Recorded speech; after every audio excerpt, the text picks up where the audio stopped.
So I know we have two different kind of things we want to dive into. One is very much like reactive, not really news heavy, just kind of something that seemed kind of interesting to walk through. And then we also have another one that is actually like newsworthy. What do you think we should go with? Whichever one you're feeling. Your show today. Whichever one is calling out to you first, or one that you would want to get to later.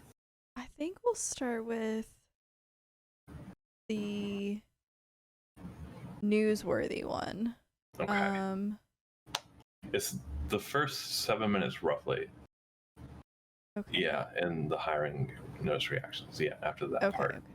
All right, Yeah, we'll switch over. So I guess the first 8 minutes more or less. Okay. All right, here we go. Is this acceptable? As many are asking that about the soon-to-be debuted agency VTuber, Princess Nofi, who is now self-identifying as being underage. This VTuber soon to debut under the agency Akio Air. Yesterday posting a trailer for their upcoming 6 new members set to debut on September 15th and 16th. As a day before posting that video, Akio Air would send out this notice confirming that the talent is underage. That's why I got that in my Twitter feed. I was like, what the hell is this? Who is this? And so And clearly, I never heard of the agency Akio Air. Yeah, I was actually gonna ask you, like, have you heard of, is this completely brand new and this is their like first true, I guess, debut of the first class they're gonna have, I guess? Like, I don't think it is. I think I've just never heard of the agency. interesting. There's a lot of there's like a lot of small agencies. So there's like, I would say 3 major agencies in the scene, and the 3 major ones is well, I guess the parent company Clover, and Clover has HoloLive and HoloStars. HoloLive for female, HoloStars for male, but its parent company is Clover. So Clover, and that's Japan based. The other one is Nijisanji, which is also Japan based. That's a very major corporate agency in the scene. Yeah. And then you have like Bishoujo, and that's another major one. Operates a bit different than Nijisanji and Clover. And then you have a lot of like pocketed agencies that are more like friend groups that kind of just intelligently or like business reasons became an agency. So that would be like Vyugan, who is a group of like an agency of a lot of European artists that are all VTubers. You have Vichiban, who's like pretty new, but that's like Buff Pop and Shia Bun and Rose Doodle. Like they've been all on the scene for a long time. So there's, you know, like kind of like friend group agencies. And then you have kind of this middle ground where it's definitely an official agency. It's not in that friend group kind of style. It's more just the Clover or the Nijisanji business front, and then finding talent for things, and they really sways into that. And there's like a lot of those. I think like Prism's one of those. There was a really popular VTuber, Pikami, who graduated, and she was like, "Yeah, I'm leaving my agency." And I was like, "I didn't know Pikami was an agency." I had no idea Pikami was an agency. And like when I didn't learn about the agency, and like I saw like the other talents in the agency, like they pretty much all had like the same model, like style design. And I was like, "Oh, okay." Clearly, there was not enough marketing if like, you know, people didn't even realize they were a part of an agency. Interesting. Yeah, like I would argue and say like Pikami was kind of like bigger than her agency, because I didn't know she was in one. And I didn't know like anyone else from like the agency that she was in. Hello, Ultra. Well, blah, blah, blah, blah. Welcome in. Good afternoon. Thank you for the lurk. Okay, interesting. So like this one it hasn't ever been on your radar, really. Yup. Interesting. Never heard of Akio. Okay. Any other thoughts before I truck on? Not just yet. Okay. All right. Here we go. Tweeting regarding our commitment to protecting our talent, Princess Nofi, and this notice using terminology generally seen in legal documents, stating we wish to use this communication to inform our prospective audience of our unwavering commitment to enhancing transparency and ensuring the protection of minors, including both our talents and viewers. With this statement, we wish to inform you of our strict prohibition on the creation or dissemination of explicit content or fan art related to Nophilia Amelie de Montclair, aka Nofi, as she is identified as a minor in the majority of jurisdictions worldwide. And while Akio Air did not directly state this talent's age, many have inferred that to mean that she is under the age of 18. The notice continues. Our decision to include Nofi as a part of our talent roster arises from her prior involvement in the performing arts within her previous career, coupled with her fervent pursuit of a career akin to acting, renders it incumbent upon us to assert that refusing an opportunity based solely on age constitutes an unduly harsh, inequitable, and unjust decision. Our team has conducted a comprehensive evaluation of Nofi's talents, and this assessment has been further reviewed in consultation with her parents and relevant personals. We have unanimously agreed that Nofi possesses remarkable abilities that render her eminently suitable for a career in the performing arts. With the full support and consent of her parents, we firmly believe that this decision is in her best interest, affording her the opportunity to learn and gain valuable experience as an actress should she choose to continue on this career path. Thank you for your understanding and support. This message again coming from Akio Air's management. This particular English-speaking... Wait, Yeah. first off, hi, Ultra. Saw your message. Yeah. So, yeah, one of my upfront initial thoughts, because, like, gosh, hiring a minor is, like, especially in the VTuber scene, huge risk, crazy risk, so easy for things to go badly. I was like, one of my first thoughts was like, man, the only reason I feel from a business standpoint that like an agency would choose to hire a minor is like the only logical reason is because like their content is like really, really just that good. The agency was like, dang, you're definitely like a huge risk, but your content's really good. I think like some of that as well is that they have a way of potentially pulling in a different audience, and it sounds like a younger audience. Whether that's good or bad, I'm just saying, like, I think it's tapping into a market that they've otherwise not necessarily had before, potentially. That was also a very strong thought that that I had. Yeah. Was is there a kind of untouched demographic to like tap into in the VTuber? Like the VTuber scene is definitely like grown and continue to grow and is growing more and more. Yeah. Especially in terms of like where it's reaching and what it can do. I mean, for example, you know the web browser Opera GX? Yeah. They recently they now have a like officially branded VTuber. Yep. I did see that. Yeah. I don't know her name, but yeah, I did see that. So there's, I think Crunchyroll has a VTuber. Which seems like a semi-logical step for like Crunchyroll. Yeah, it's very much in their brand to have something like that. Yep. So there's like brand corporate, VTubers, things like that. So like so it's definitely like reaching out and growing. Almost some similarities of like how like Facebook and Twitter were like back in the day. I think when like news channels started to like post their Facebook, I was like, oh, that's different. That's new. It's weird to see because like before, like way back when like Facebook was just for like teens and college kids and stuff like that. Yeah, and like it started to like it grow originally and it started to expand, and like companies were like again like channel like, oh, here your local channel 4 news has a Facebook page. And I was like, that's weird for a company to have a Facebook page. Honestly, like Facebook originated where it was college students and you had to be invited to the platform, and then it like progressed to the general populace. But like honestly, I enjoy the fact that news stations have like diversified to have Facebook, Instagram, whatever, but like mainly I'll focus on Facebook because a lot of people don't have cable anymore either.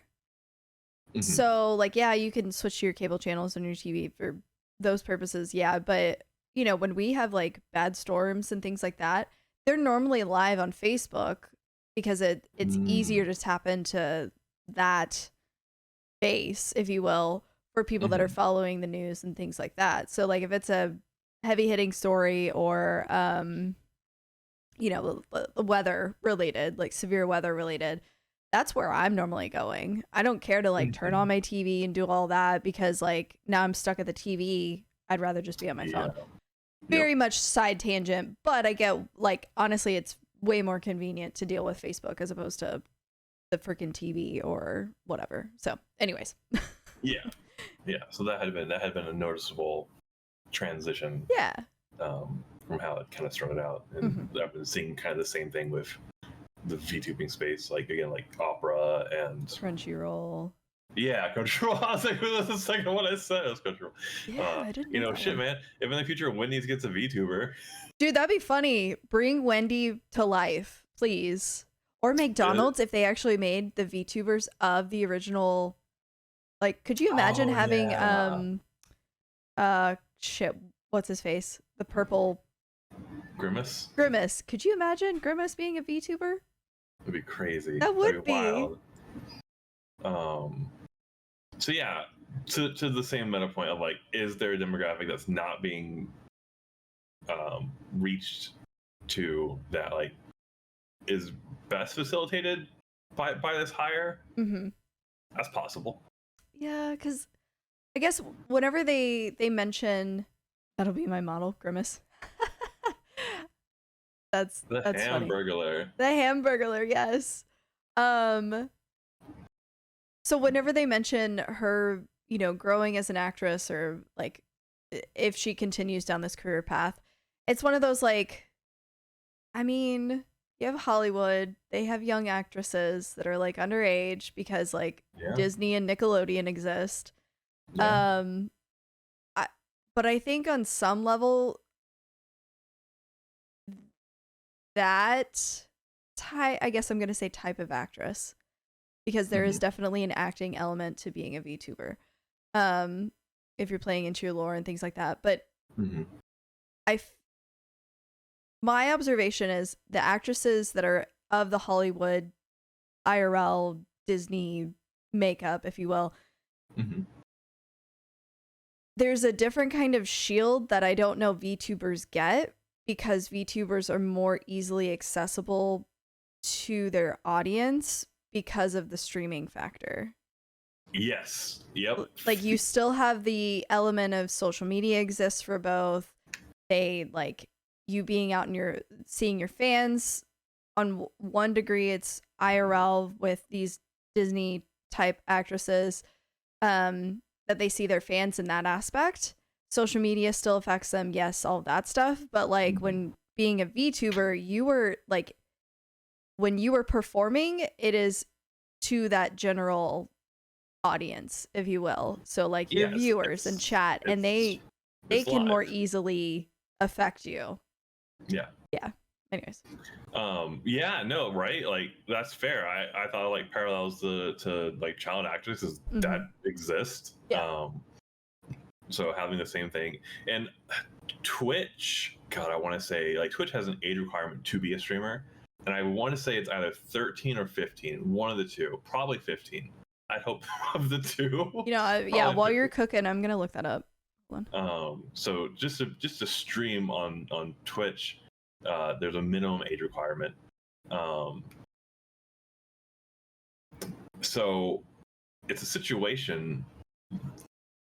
This situation could be a thing like if they're gonna, you know, this hire was already a content creator. They're already doing stuff. They're already streaming. Are they better off streaming under an agency where there could be that shield? There could be that kind of someone like hopefully good management that could just have an adult set of eyes to like come in and shut things down or do extra Y or to have that, as opposed to them just being solely doing their own thing without that. Yeah. And I was like, ultimately, if it's a company that has good management, then it's they're in a better place. That being the case, if that's the case. Yeah. Because, and by the way, it's 13. Oh, okay. Yeah. And I would be curious when it comes to like, if you hit affiliate, so you're starting to make money, how all of that kind of is handled. I would assume you have to like pass that off to a guardian or your parent or whatever. I don't know. But I know you kind of brought this up earlier with the agencies taking on more of a risk by bringing them on. Also, like with that comes more resources that have to be allocated to modding the whole time that they're streaming, or there's other moderation aspects that you have to worry about versus someone that is 18 plus. Yeah, and every agency will have different policies and ways of doing things. Definitely on some of like the rougher sides of the corporate agencies, they're pretty they're not supportive. There's like, here's the model that we already had that you now have to use and kind of like fill out as far as like lore and anything like that. Yeah. And there's not going to be adjustments to it. So here's the model, and then you need to figure everything else out. Like, you need to find your own mods, you need to get your own assets, you need to get your own art, you need to, like, you're a content creator, right? So make Go stuff do for it. Yeah. Yeah. So they'll provide the model and pretty much just that. And then they have like management oversight of like, you have to like, there's I know like Clover, like Hollow Stars and stuff, there's like quotas they have to hit. They have to like do so many tweets or things like that, or so many streams and yada yada. Okay. So you get like just a model, and then you get a quota, and that's the bulk of the support overall as far as like the stream itself. I didn't realize it was that bare minimum. I feel like, and I guess like V Shoujo is a bit more. I guess maybe they're not a bit more hands-on because they're hiring creators that already exist, already have their lore. They're just giving them the platform to make it more than, what it was before, kind of thing. Yeah. Okay. I think the overall trade that's happening for being with an agency is one, a bigger platform, and two, one thing that the agency works on is more of like, not the stream itself. They're not really getting involved in the stream. Like, it's your stream, it's your space. Yeah. Do what you need to do. Again, but we want this amount of like, content made. And then the agency will work on like brand deals or merchandise or things like that. Is more where like an agency just steps in as far as like what they can offer or provide. So like the bigger platform, and then merchant deals. Okay.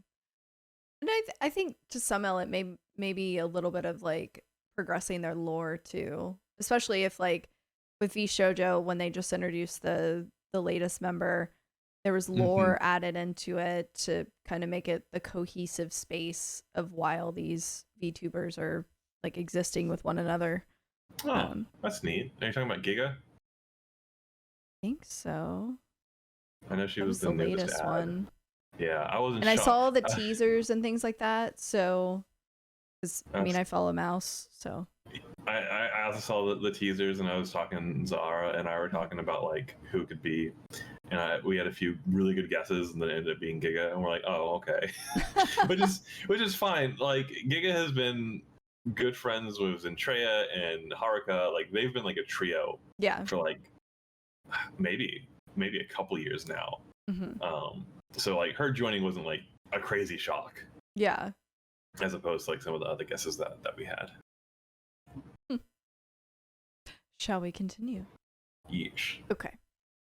agency being based out of Taiwan and describing themselves Taiwan, on their okay. YouTube channel's About page as a questionable and very shady English VTuber agency. This, of course, being a very joking description, even saying later, that's 500 words, time to get my paycheck. It should also be noted throughout all of Akio Air's auditions, their forms have a required legal age, saying you must be at least the legal adult age defined by your country, mostly 18 years old, before the audition ends. Currently, we do not accept applicants under 18 years old. As also just Interesting. 2 weeks before this notice, Akio Air would promote Nofi with this, showing off her silhouette and stating she might also have some odd relationship with your mother, implying this is a quote from her saying, "Banged your mom." Just days before this notice, the talent also tweeting out, "Just got home, drank the soju," that being an alcoholic beverage, "I bought and it was so good. I've never had anything as sweet as that. We'll definitely try other flavors soon." This talent in the past day further responding, "Hi, I know a lot of people are concerned about this. Please be assured that I am legally allowed to purchase and consume alcohol. I do not encourage or endorse underage drinking." And just hours before that notice, Nofi sending out this, saying, "Just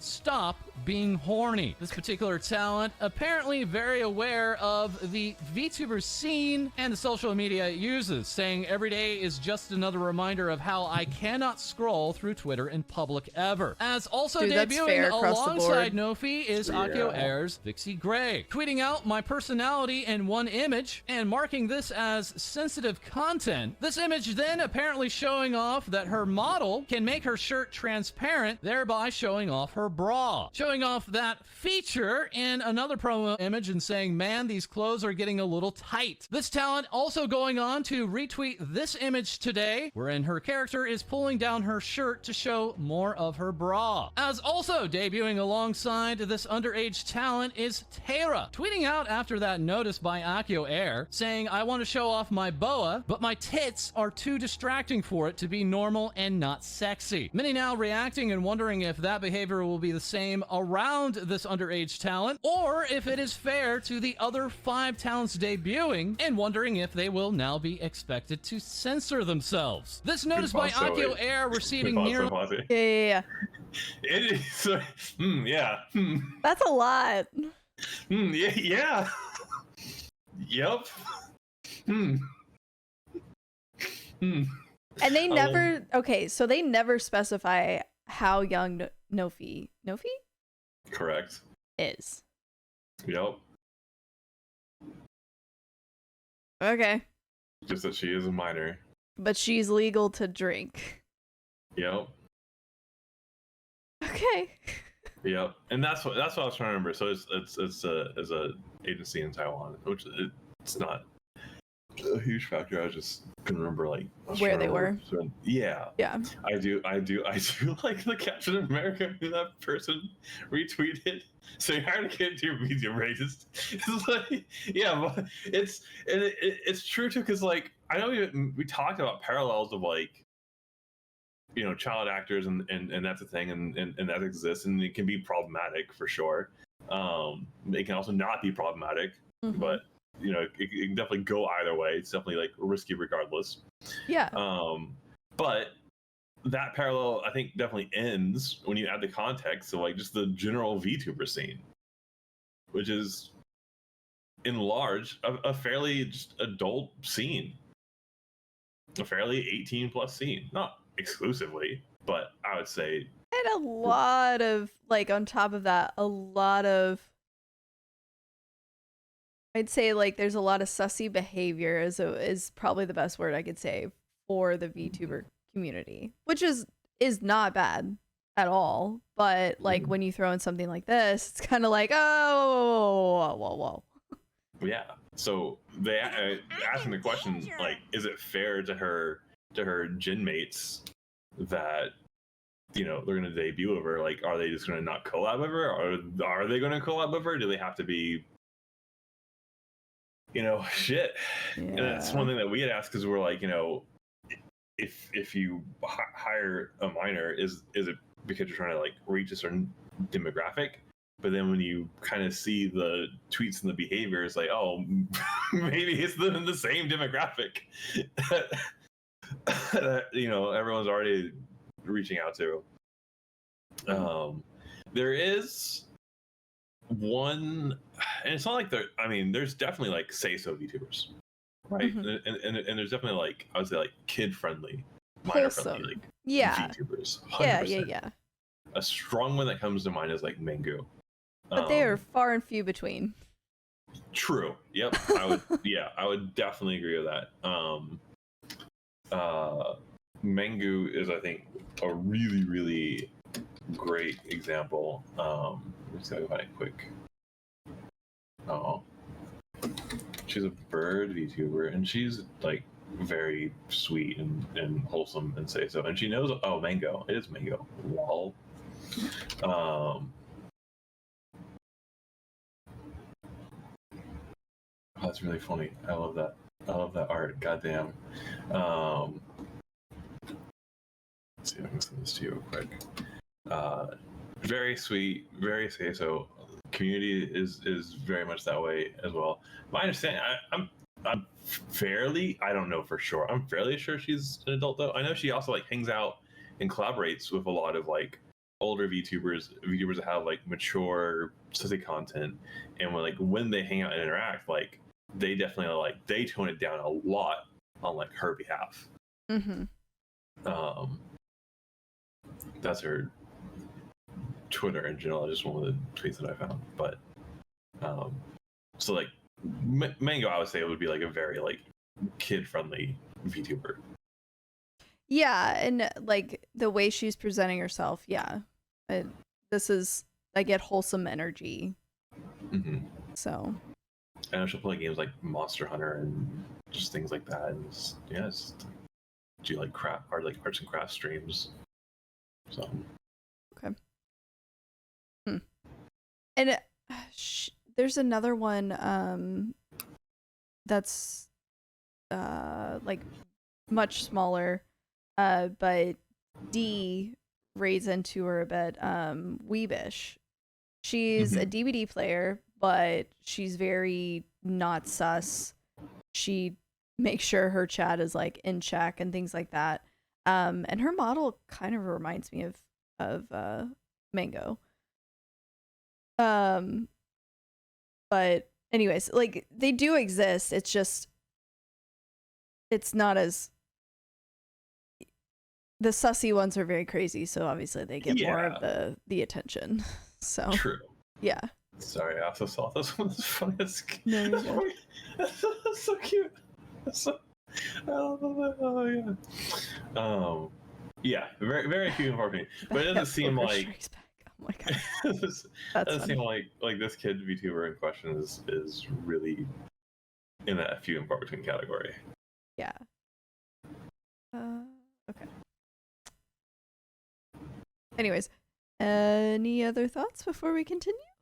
Nope. Okay. Let me switch it back over.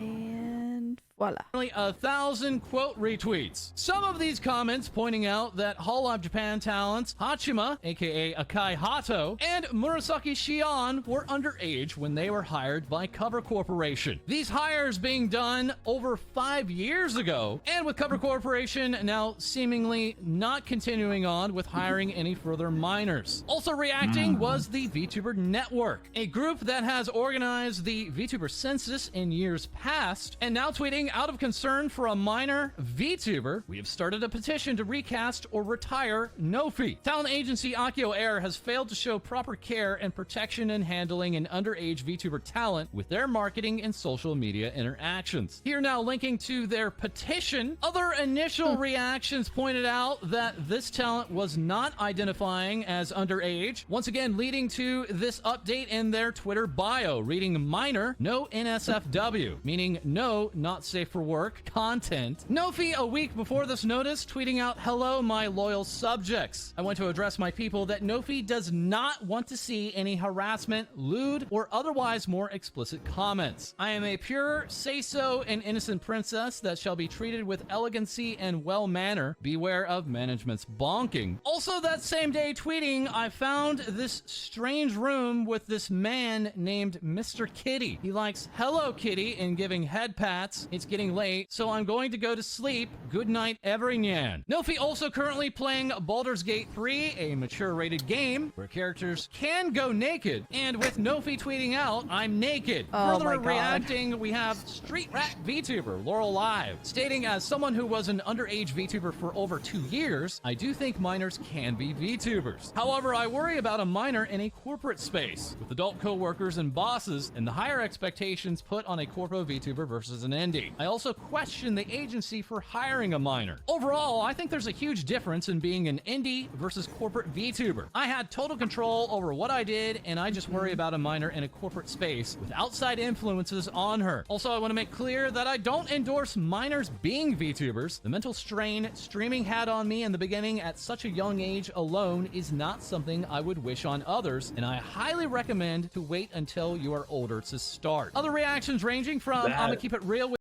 Yeah. That's a lot of fair points. It is, and I think that's another parallel to IRL like actresses.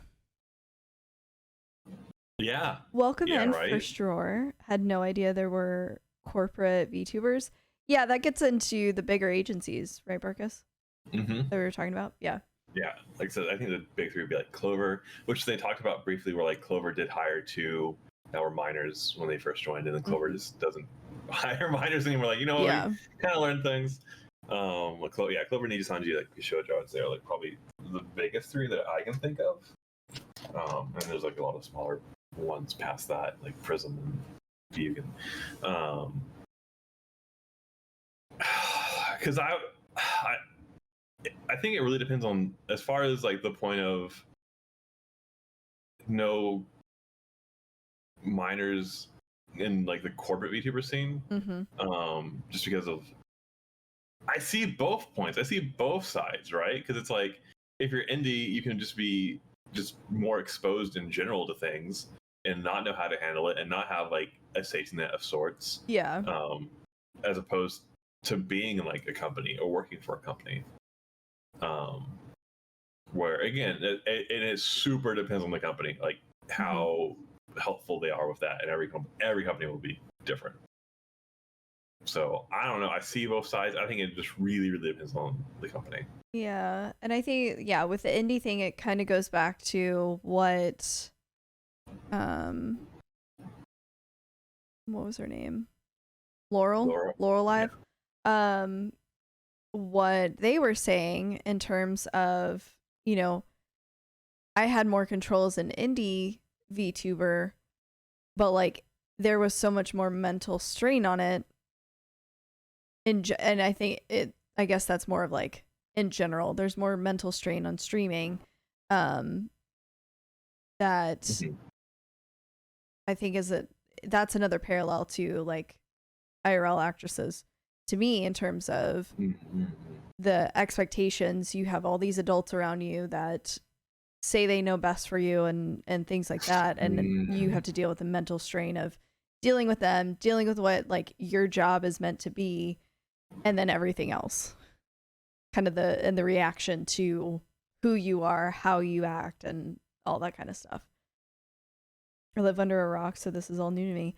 Well, happy to help you like learn more about VTubing. I know I don't know diddly squat about it, so I'm learning a lot as well, as we're having these conversations. So and even me as an adult, when I started streaming, like, it's scary. There's times of it that's especially in the beginning, it's crazy intimidating and it's crazy stressful. Yeah, go ahead, sorry. No. I was gonna say, welcome in, Coco. Welcome in. Thank you for stopping by. This one's definitely a more chill, grab your coffee and vibe with us kind of morning. So I hope your morning's going well. Yeah, for me, like starting out streaming, I like my experience was like being nervous, being on camera, having to talk to myself because like chat isn't going to be poppin' and things like that. So you definitely have to like be um be engaging for yourself. And I don't know, I think in addition it's helped me socially outside of like streaming, just my like day-to-day interactions, work, what have you, being able to like carry on a conversation better than maybe I could before. And I know I am very much like an introverted person that like I do need time to go like reset my batteries after a stream or after like an outing and things like that. But I think streaming's helped me know my boundaries a bit better and like when those kind of moments are going to happen or like are coming, as well as being able to like better pace myself is a good way of putting it. Yeah, because I'm also introverted, so there's times where I just need like a recharge. I remember when I started doing like longer streams because I was like, oh, like I have the weekend and like I have like a free weekend pretty much. Like I don't have anything like slated, so I'm gonna do like a long stream, and then like I'd be like 4 hours into the stream, and then like my social battery would be drained. It'd be like, nope, we're done. 4 hours is too long. We're done talking to people. Yeah. So yeah, the recharge thing, boundaries too. Boundaries is a huge thing. God, you're gonna learn you're gonna learn your own boundaries real fast. You're gonna learn what you're comfortable with talking about, or what you're comfortable with people talking to you about real quick. Yeah. Oh, Coco for sure. I didn't realize you guys knew each other. That's awesome. Well, that's very exciting. Happy to have both of you here. Yes. Yeah, I'm trying to think of if there's anything else that's kind of like what I've noticed almost like over a year into all of this. Which is crazy to think it's like only been a year, but it's also been a year. Like, wow. There's also things that you just kind of like say, it's gonna happen, that's fine, and being okay with taking a step back when you need to, when you like feel burnout and things like that. I'm kind of going off on a tangent a little bit, but in the same vein of like it's very kind of nerve-wracking to get your bearings around streaming in general.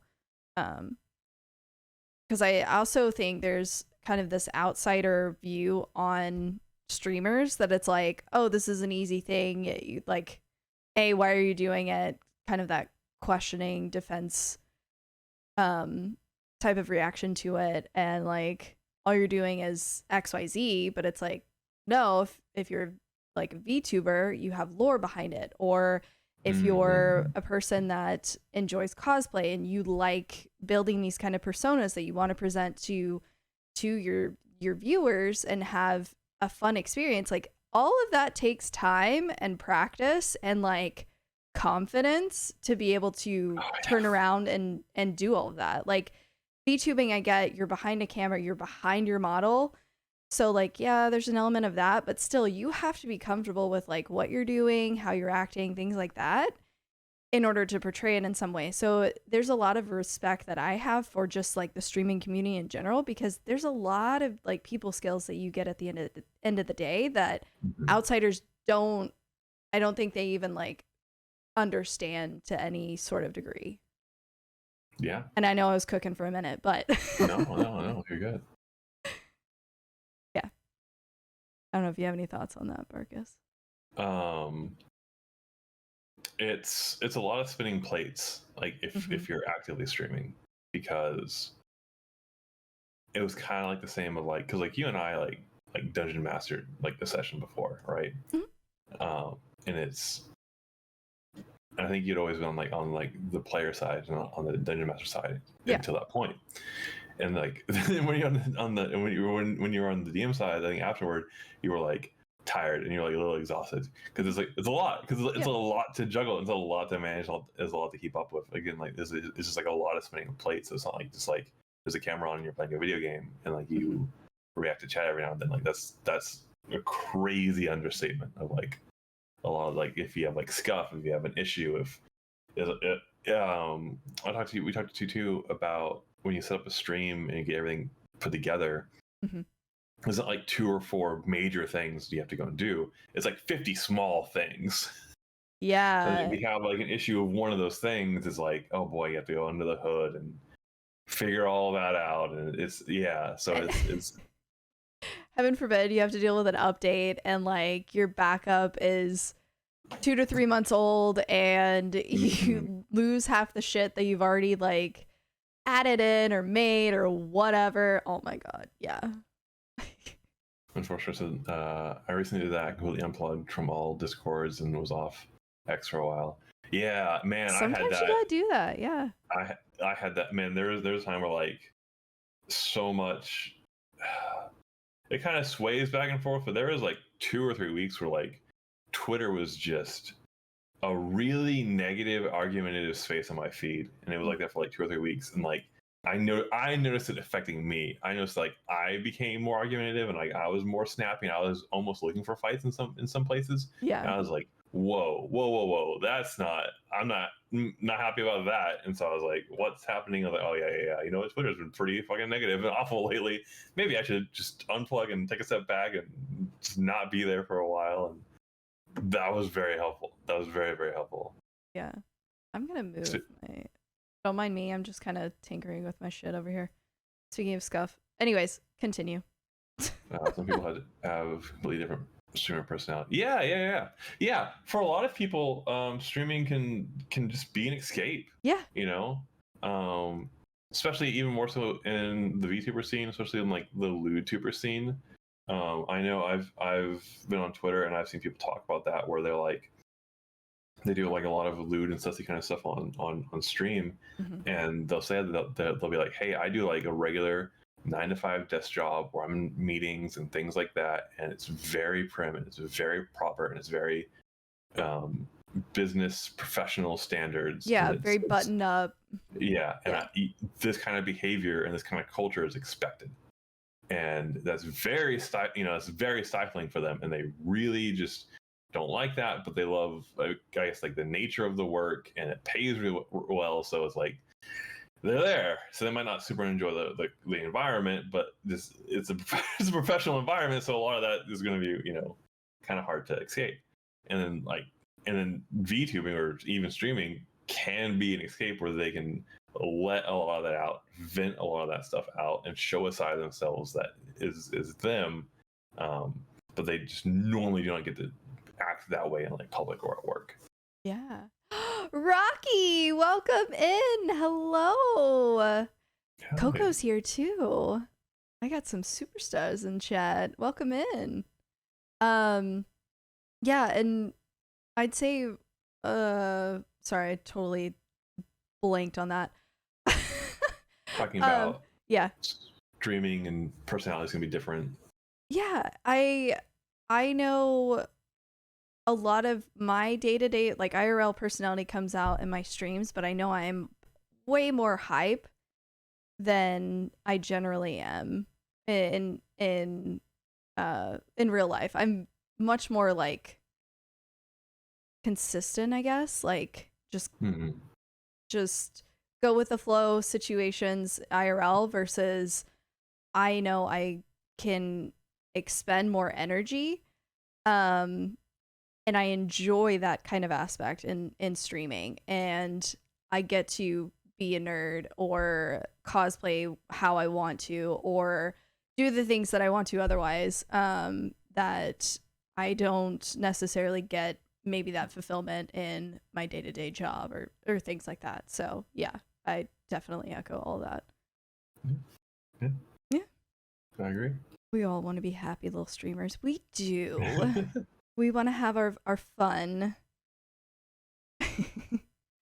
I think we only have like 30 more seconds left of this. Yeah. Maybe. So we can wrap this up real quick.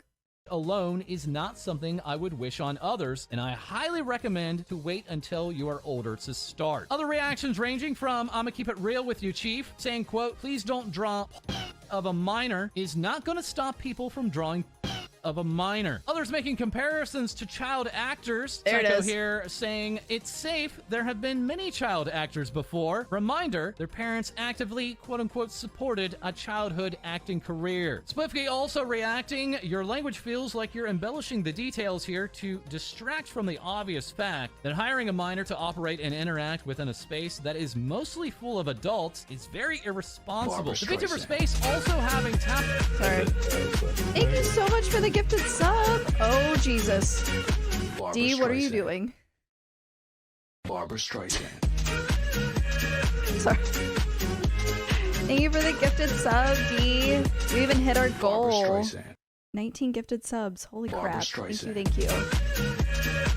Oh, you gave 3. Okay. Streamlabs cannot keep up. Barbara Streisand. Okay. Thank you, D. You've gifted 20 subs. Thank you. Don't mind me. Well, thank you for that. For First Drawer, Coco, and Rocky. Thank you, thank you. Okay. Balance that identify as being younger, as here we have VTuber that's Agency like the AM next- Project. This is the next thing. That's- Okay. Yeah, Okay, that's cool. next segment. Okay. I'll switch over then. Yeah. I was waiting, That was- I was waiting for the child actor comparison. I was like, there it is. Yeah, and also to like you said, like it's being a child actor for like a show or a movie is different from like live streaming. For Yeah. sure. I think there's different pressure to that or different stress points.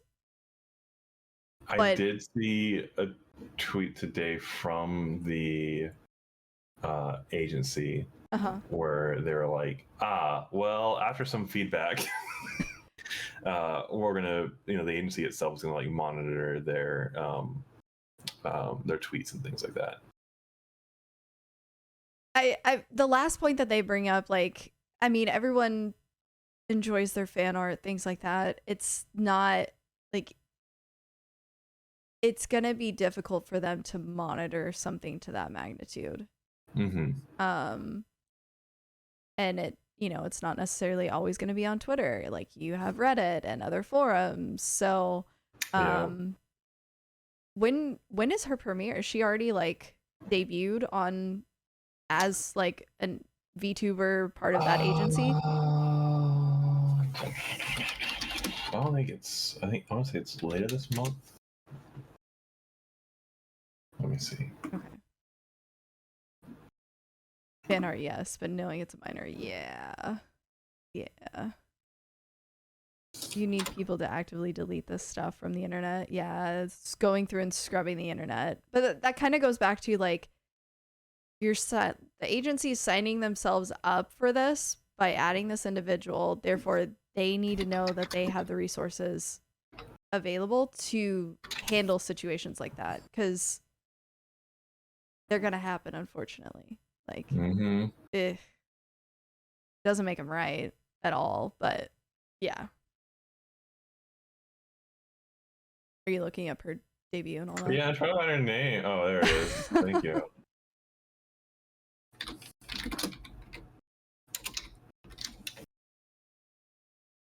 Oh my god, I cannot find her name. I don't know why. I saw her earlier. This is a nice little segue because it gets into how not to be awkward, which is the next video, and it deals with like, oh, I guess the other one was introverts and extroverts. Nah, I want to stick to this one. I'm talking out loud, don't mind me. Maybe I can find it here. It ends up being a wildfire if it isn't handled correctly. Yeah, exactly, for sure. It can get messy, and it can get messy fast. The 15th through the 16th is when all of that her wave will be. So next debuting. weekend. Okay. Yeah. No, that's been the big buzz of the week in the VTuber sphere. Wild. So. But yeah, it kind of makes sense why I was seeing this like big ass notice on my Twitter feed. I was like, I don't have time to read this. Where is it even coming from? That makes sense now. Yeah. Okay. Well, I'm ready to move on to our next thing. This one's 7 minutes, but I think I could probably push it to 17 minutes. yeah, right. If we go through this video and it's kind of like meh, then we can move on to something else. Because I haven't watched it. I wanted to do this like live. Thank you for the daily hug, Cabbage. I may or may not have watched it. It might have been a minute. Okay. Well, as always, if you're wanting to say something, like, just yell. Okay. Let me switch screens. Don't like yell. I'm gonna yell the word yell. Yell. Yell. Yell. That would be good for pause the video. You're not gonna bark. Nope. I'm not that kind of dog. Okay. All right. Oh my goodness. Okay. So this one, it kind of goes along with like what we've been talking about, that like I know I get into awkward social situations, but this one's like how to not be awkward. Do tell us your secrets. When your attention is in your own head, you will be awkward. And when your attention is not in your own head, you will be relaxed. There's a very simple experiment you can run. Think about walking while you walk. Now I'm going to put my right foot forward. Now I'm going to lift my knee. Now I'm going to do this. Now I'm going to relax I'm going to put the plantar surface of my foot down. Now the heel is going to touch. Think about all of the steps as you walk, and you will become the most awkward walker in existence. So this is the tricky thing, is that when you try not to be awkward, where's your attention? It is in your mind. You are trying not to be awkward. You're not doing the thing. Now I'm thinking about how to do things, so I'm awkward over here. Now I'm thinking about this, so I'm even more awkward. So this is why getting awkward is such a trap, because the less awkward you try to be, the more you step into your mind. Okay, I'm already pausing here. That's a funny thing, because so Friday, right before we started our stream, I was nervous. Therefore, I was thinking about not being nervous, and I came across being nervous at the start of stream. Yeah. So, wow, okay. Anyways, kind of like if you're stressed out and someone gives you the advice of like, oh, just relax. yeah, like no, I don't. Now I have the song stuck in my head. That's yeah, not helpful advice. No, it's not empathetic advice. Hope it's not relatable. Yeah, no. Hope everyone is having a super fun Sunday. I am definitely having a good start to my Sunday. I get to hang out with Barkus and chit chat about random shit. I love it. The part he talked about of if you're in your own head, you'll be awkward, and if you're not in your head, you'll be relaxed. I'm like that hit true like really hard. Yeah, like, I that's super relatable, right? Like if you're having a conversation and where you currently are, like mentally in the conversation is like in your head and what you're thinking about and what all that kind of stuff, then like it's that you're gonna feel awkward. Yeah. Well, and I think even with that, like going back to like school days when you had to give a presentation and they tell you like write down notes so you recall what to like speak about. I'm an organized person in the sense of like, to me that makes sense for me, but it does not work for me. It ends up like causing more anxiety for myself in that moment, because now I'm like, okay, all eyes are on me. Now I have to give this presentation, and I have these lovely little notes that are supposed to give me like points of reference of where I am in my talking track, and then it's like, no, now I'm more nervous because now I'm like paying attention to this as opposed to like being engaging to the audience and this, that, and the other. But yeah, no. No. And that's slightly its own bag of chips. And like I've utilized different note styles for giving a presentation. And for me, what's been the most effective is definitely like, if my notes are bullet point guidelines of like, I should already know what topic I'm talking about, and I don't have to be passionate about it, but I should be at least knowledgeable enough to be, feel like I'm okay out there talking about it. Yeah.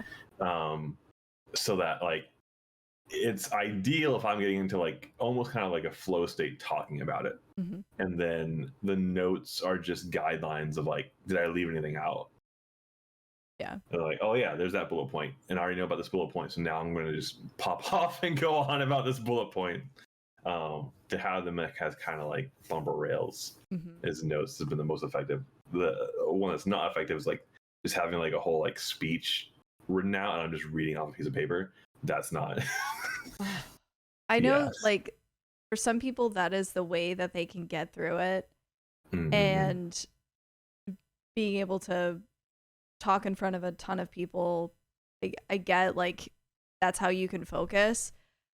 But it's definitely a less engaging tactic for Yeah. the audience.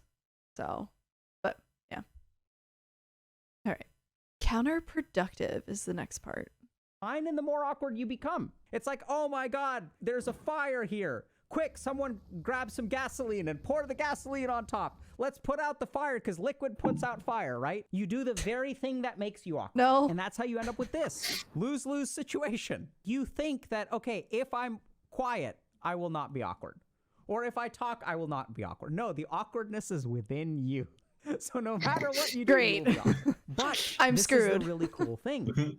If it's within you, you can actually change it. It's not about the behavior. It's not about, okay, what do I say or what do I not it's say? yours How do to I be wield. quiet? Should I speak now? Should I not speak now? And that's what makes you awkward because now you're in your own head and you're not paying attention to the conversation. So if you want to stop being awkward, absorb your mind in whatever is around you. Instead of thinking about what you should say or whether you should say something, pay attention to what the other person is saying. Listen to the other person. Listen to your surroundings. Externalize your awareness, and then you will not be awkward. And if we sort of think about it, we can see that we can prove it the other way too. When am I the least? It's active listening.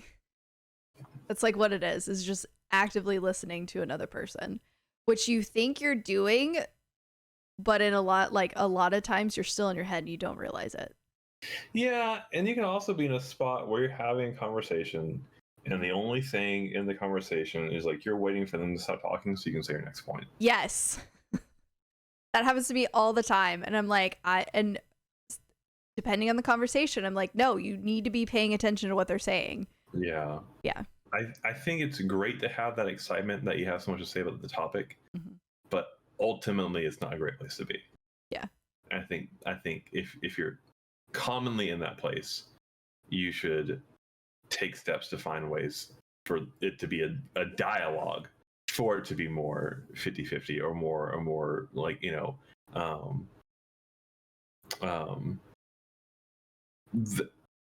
a good metaphor I've heard is like a conversation should be like a tennis match or like a table tennis match where you're bouncing it back and forth, and like both people are taking it, are participating kind of equally or near equally, right? Right. A bad example is, and I always think of it. There's a clip. There's a robot chicken clip. Uh-huh. And the clip is like this show called Most One-Sided Fights. I've not seen this. Oh my god! If I can pull it up, holy crap! But yeah, that was definitely some of aiming for a dialogue, a tennis match of dialogue. And I know, like, I'm really bad about it because I've probably done it like 50 times just alone in this hour and a half we've been talking. But like having my point ready to go and it's like also a balance of like you're excited to get your point across or like feel like being in the conversation, and like I know I'm bad about it and I'm self-aware of it most of the time, of like talking over someone or like interrupting your point or something to that effect. And it's not because like I'm trying to be rude, but it may come across as being rude for that other person. It's a matter of like, no, I'm really excited about this. I'm really like engaged in the conversation and I want to like provide my thoughts on it too. And so I think like a little bit of that has to do with like body language in terms of like are you really engaged? Or are you just kind of like, in this whatever? And like I think body language has an element to it that shows like the difference of you're just being an ass in terms of like cutting off someone's point, or you're truly engaged and you're just excited to like put your thoughts out there too.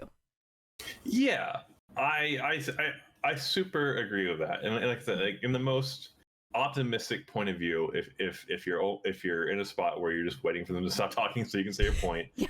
In an optimistic point of view, I feel like it just shows that you are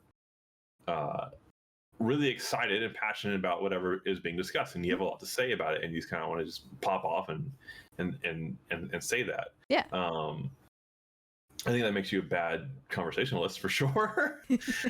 And you might be better off just making a video essay and then asking them to watch the video essay. Look, watch this, and then get back to me with your thoughts. Exactly. Because I have this much to say about it. Yeah. That you know, it almost feels like that might be the better medium for it. A conversation might not, for that topic in particular, a conversation might not be for you. Yeah. And welcome in, Cam. Hello, happy Sunday. Yes, the legendary Mario Kart master, but also the Texas Chainsaw Massacre master. I still want to catch a stream of you playing Killer. I'm very curious to see the family aspect. So I will be lurking whenever that happens as well. But welcome in. I hope you're having a wonderful Sunday. I sent you a link. If we could pivot to this Robot Chicken short of how a conversation shouldn't be. Yes, hold on. Let me My mental headcanon is it should be like a table tennis match. That should be what you go for a conversation. The opposite is this. Like what we're about to see. The opposite is this. Yep. Okay. And you can play on stream. It's fine. You heard of me, Undie? Bad. Get bad. Pause. I have heard of that brand. They've been around for a while. I know. I have them. Anyways. Oh, nice. Shoot. Okay, so it's only 30 seconds. So Robot Chicken, any Adult Swim fans out there? This brutal! Coming soon. It's the world's most one-sided fistfights caught on film. Television too brutal to watch, yet you can't turn away.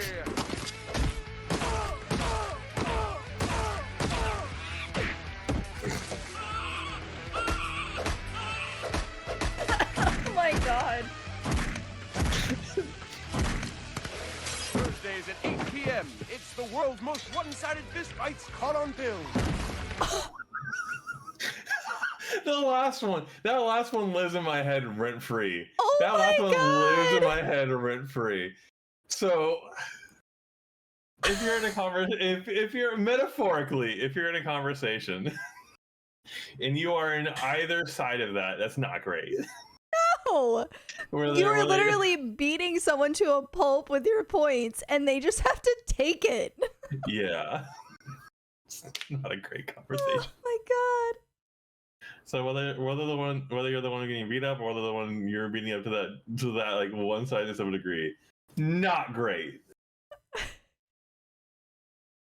Yeah, no, not at all. You're already talking about the bear trap. Yes, the gummy bear. Yep. That lives rent free in my head, damn. along with Immediately. the 5 stages of grief. The giraffe. Oh yeah. That's a Oh good my one. god. Oh jeez, those are both good ones. Anyways. Another thing that I learned to get very comfortable with in conversation is silence. Mm-hmm. I feel like a lot of people find silence to be awkward. If there's some silence, it's fine because like everyone can have a good conversation, have a good dialogue going, be talking about a topic that they're both interested in. Yeah. Both people make good points, and then there's after like a good point's been made, and someone's like, yeah, that's true, and then just some silence for like half a minute to a minute, and people are letting the conversation breathe in a sense, like letting everything that was said kind of sink in for a little bit. Just let the silence be there while people are kind of thinking about what they said and what the person said, and I don't know, silence in conversation. I think a lot of people find it uncomfortable and awkward. Mm-hmm. That's something I've gotten pretty used to. I've gotten better about it. I know like it's something I have to work on at work. Being the things that I have to like manage and handle and things like that, that it's in certain conversations it's almost required that the silence does happen in order to not waver your point. Because in my job I do have to make decisions that do have impacts, and if I'm wavering on them, then that's showing unease or uncertainty on my part, and I shouldn't have that in my like position basically. So silence does need to happen in order to further that point of like, no, we're not changing it. I don't need to explain anything further. This is what we got to do basically. So yeah, it's definitely an element I have to like continue working on. Yeah. Yep. I feel that silence has a place in conversation for sure. Kind of to what you were saying, there's times in depending on the nature of it, there's times in conversations where you have something to say and you say it, and it doesn't need to get brushed past, doesn't need to get like sped along. It's like, no, you've said it and you need an answer. And if you say something and you wait for an answer, then you just have to wait for an answer. And you can't. It's important not to just be like, oh well, I said what I'm going to say. Now I'm here waiting for the reply. Yeah. And they're not replying, and they might be using silence to kind of just make it awkward so that I want to move forward because I'm uncomfortable. Like, oh, but no, it's just if the song's going to be there, the song's going to be there. But this needs an answer. This needs a clear response to what I have said, because it's important what I have said here. Yeah, like we can't. The next thing comes from like another person talking, or whatever response that's going to require from whoever it needs to come from. Yeah. Yep. It's like, I'm not going to change the topic just so we can be talking about something else, and just the silence won't be there. Yeah. Nope. Yep. Or just trying to fluff the conversation, trying to make your point 50 different ways. When they do understand the point, they just don't want to respond. So. Yeah. And first that I'm really bad about cutting people off before they're done talking.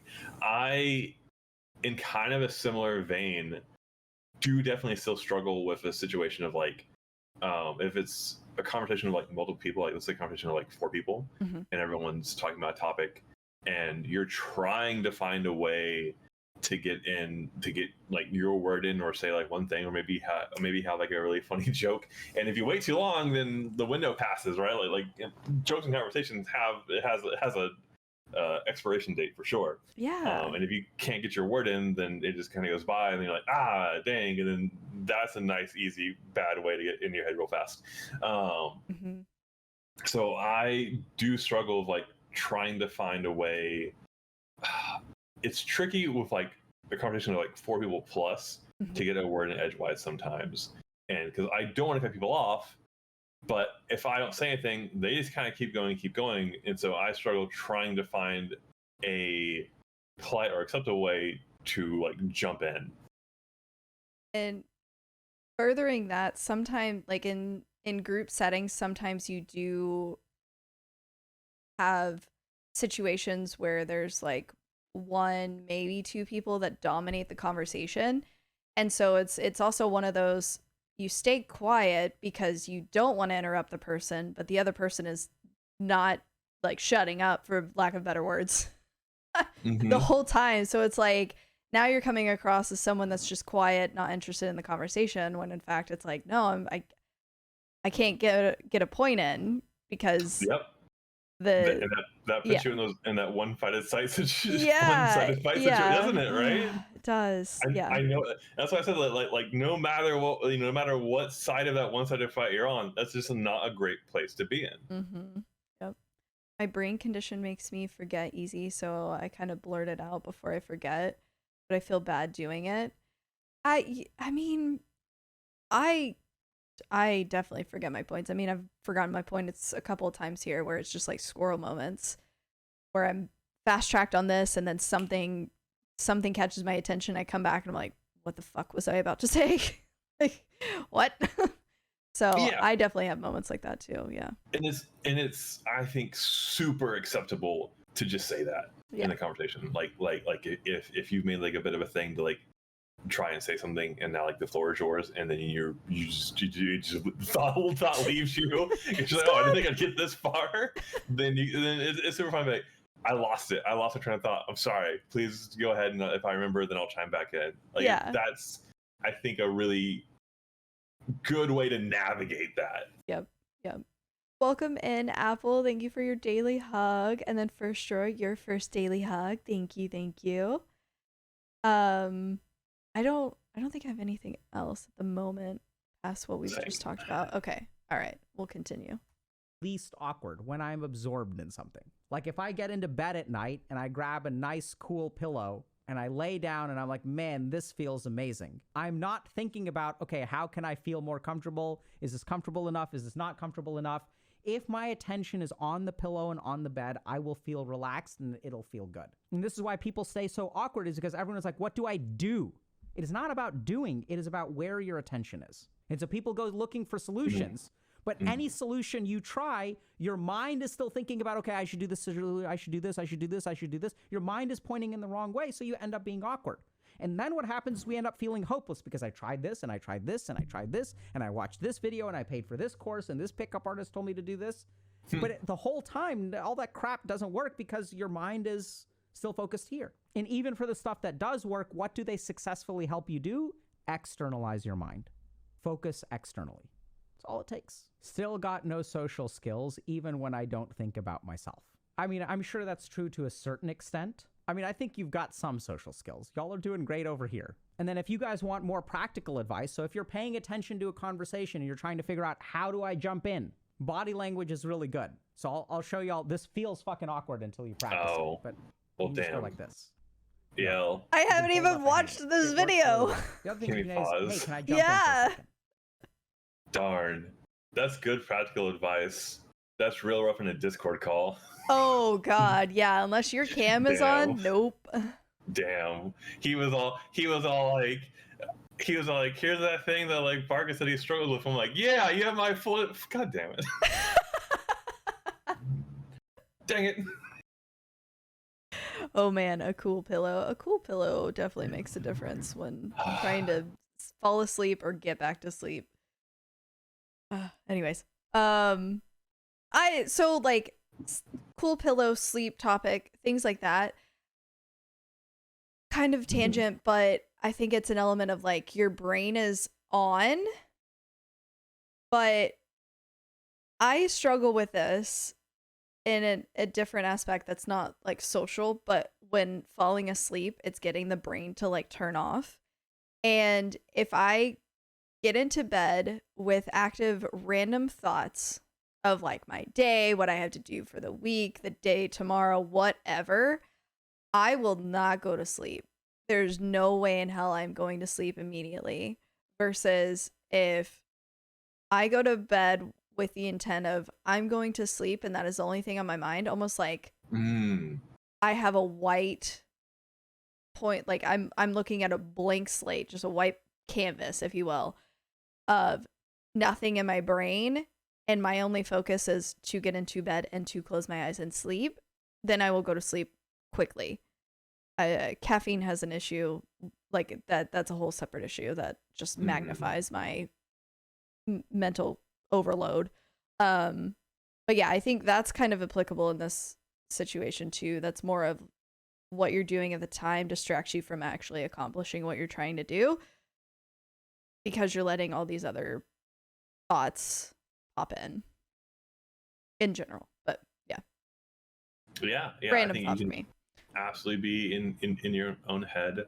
And I know for me, a lot of the time I was making mountains out of molehills conversationally, of like, oh, what do I do, or what do I say, or how are they going to take it, or all these kind of things. And like I was way overthinking so much of it. and I really want him to stop doing that. Where it and to what he's saying, like just be more external and just be more present and be less in your head and be like, well, what are they saying? Like, what are they saying? like what are they? And like think about like their actual words and like, oh, what can I say to like, you know, what are my thoughts on what, you know, on their words, etc. That's helped like this. I'm saying that very simply. It was definitely a process. Yeah.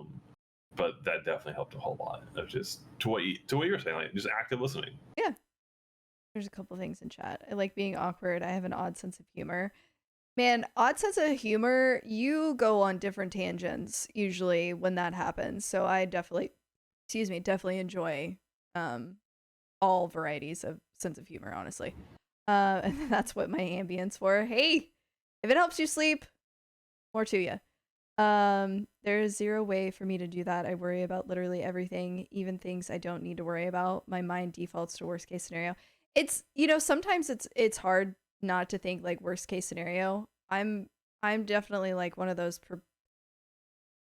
preparist, I guess, in terms of I keep my brain realistic, but I do play the what if factor of like, okay, if something like this were to happen, what would I do?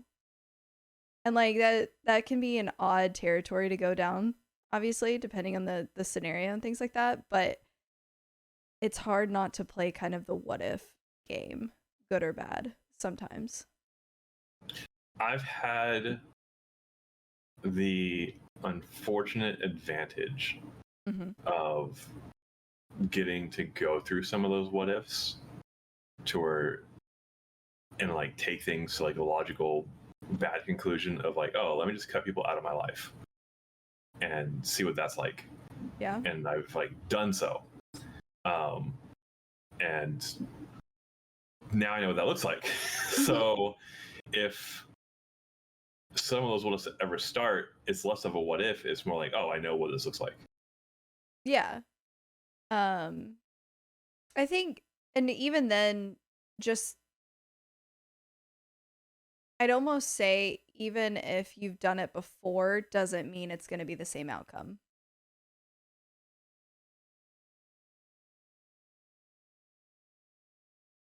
Of cutting somebody out, I think it might be a different process. Might be a different circumstance and context, but I think the end result would be the same. What I mean is you may not have the same feelings for every situation that have caused that. And using that example of like cutting someone out. Because maybe it's a situation of that is the wrong time and place for you guys to be interacting with one another. You guys are on two different paths, but that's not to say it's end all be all and the outcome down the road is the same for every person that you've cut out.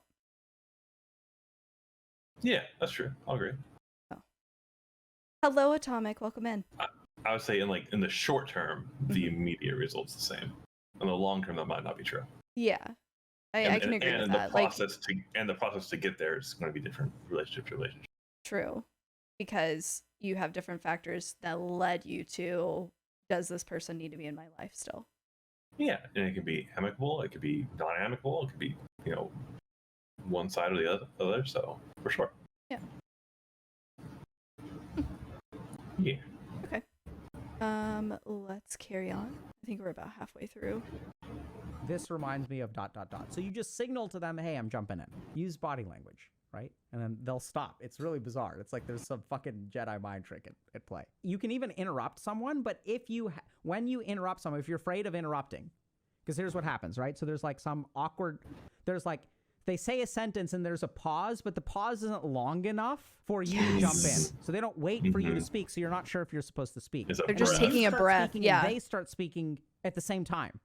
And then you're like, well, fuck. Like, what do I say? So here's the thing. You want to ride over them, but you want to ride over them with a acknowledgement. So if you and someone else are speaking at the same time, what you should say is, hey, I'd love to share something with you. And if you start saying that and they start speaking, you just plow through, because then you're kind of signaling to them, hey, like, I'm speaking here. And it sort of makes it okay to like get them, like, if they stop talking, right? Because you don't want to ride over someone with your story. You just want to acknowledge it. Does that kind of make sense? Or like you kind of want to plow through, right? But since you're plowing through and you're acknowledging that you're plowing through, it makes it okay. And that's also where like you can say like, oh wow, like that reminds me of a story. So And then if pause. someone else starts speaking, you, I think so. One thing I noticed, like with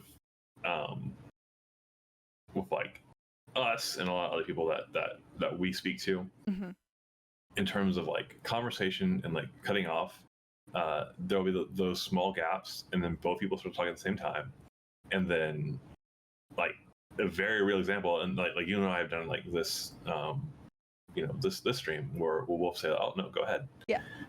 We're both we're both holding the door open for each other. We're Yes. like, no, after you. No, after you. So that's not a bad spot to be at all. Maybe taking it a step further would be like, oh no, please go ahead. But afterward, there was something I wanted to chime in with. Yeah. Might be a good evolution. Yeah. Or which isn't the example that he just gave. The example that he just gave is like, oh, I have something to chime in with, and then go, and then keep go, going, and then you go. Yeah.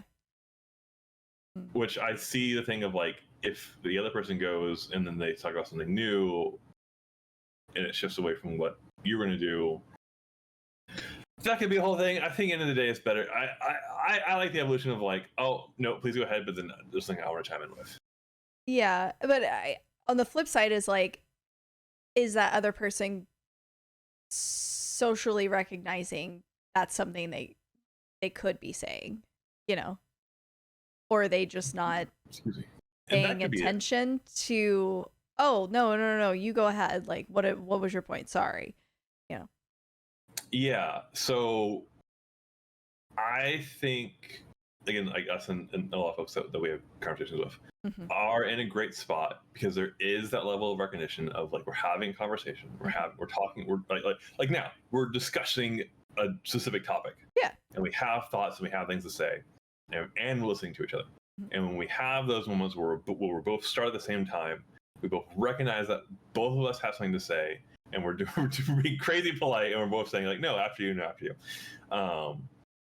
So that's a good spot to be in. I don't think in bulk there's a situation of like or just one person says, oh no, after you, and that person just takes it and runs with it and just goes on for like 5 minutes, and then they're like, and then I would say yeah, and then they go on for another 5 minutes. Like, I don't think that situation is happening. I feel like if that situation was happening, then that can merit to a thing later where like, if both folks are saying, oh no, after you, go ahead, and then they go ahead and then they don't stop, and they keep doing that and they keep doing that and keep doing that. It's like, okay, you're like, well, you need to make sure that like, hey, we have conversations, I try to interject, and I really don't get to interject a whole lot, and if we could work on that together, that'd be great.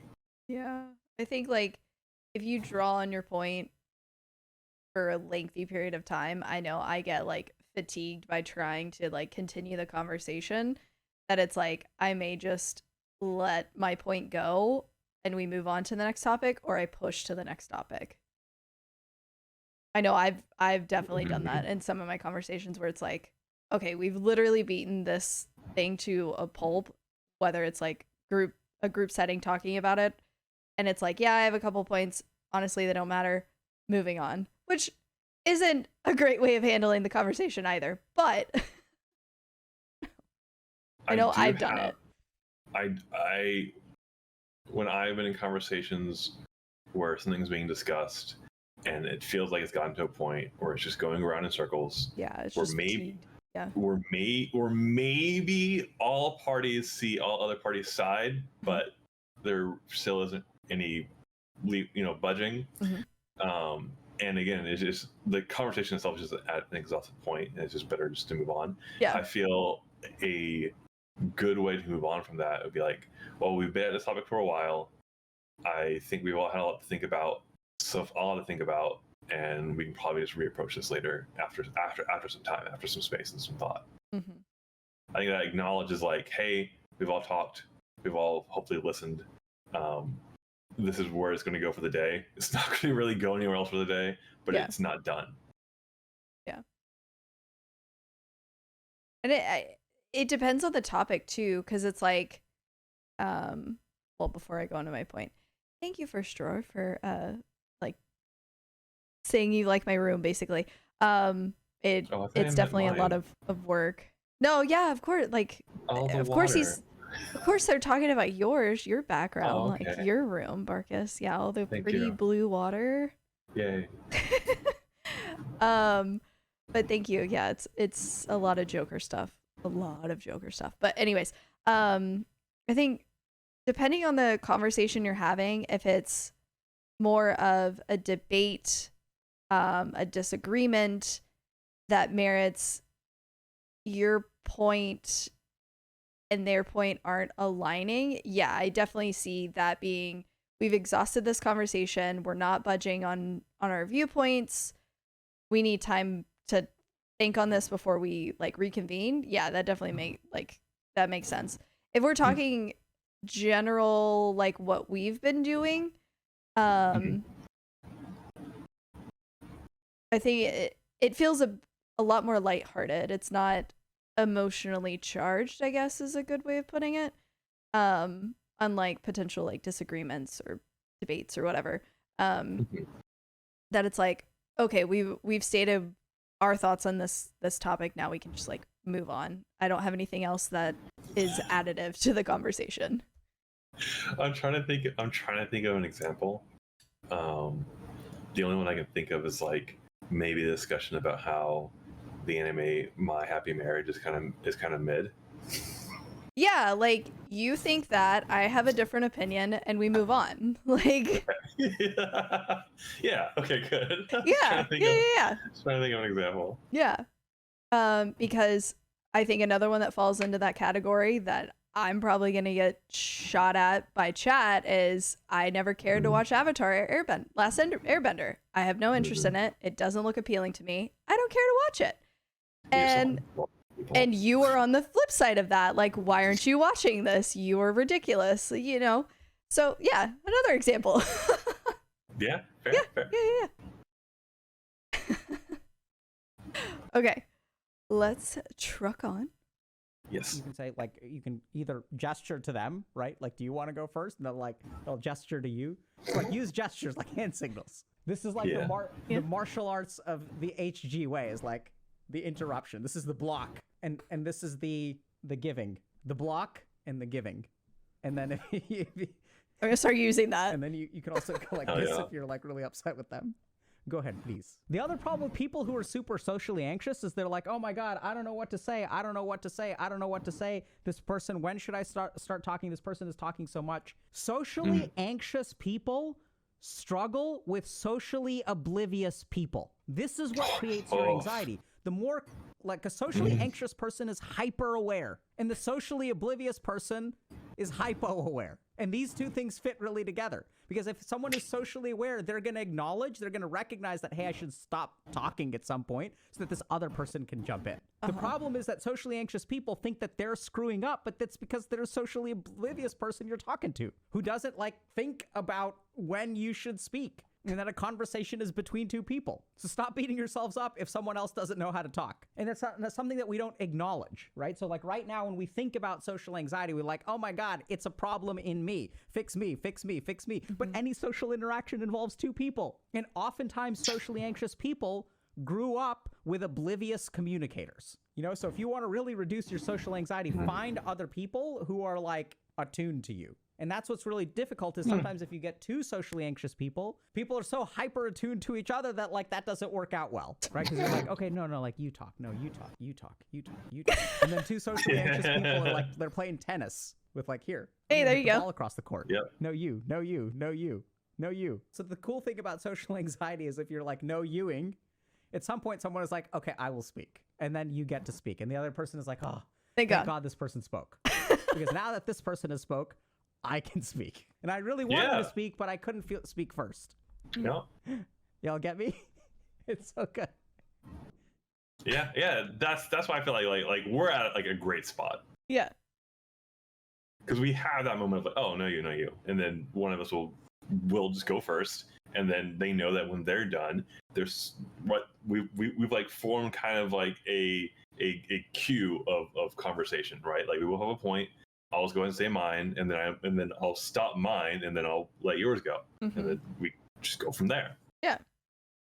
And whenever he was talking about socially anxious people, just the first part, not the latter part of socially unaware individuals, but the first part, I know when I'm like being introduced to a new person, that I feel like I am at the peak of my social like awkwardness, anxiety, and everything, because I am getting introduced to this brand new person that I'm barely able to recognize, like, oh, their name is blah, because I haven't heard it enough. And I worry about like fumbling it or whatever, that now I have to strike up small talk. I hate small talk. Hate it. Loathe it to a passion. And now you're putting me in this situation where I have to make small talk in order to establish. It might as well be smallpox. I know, right?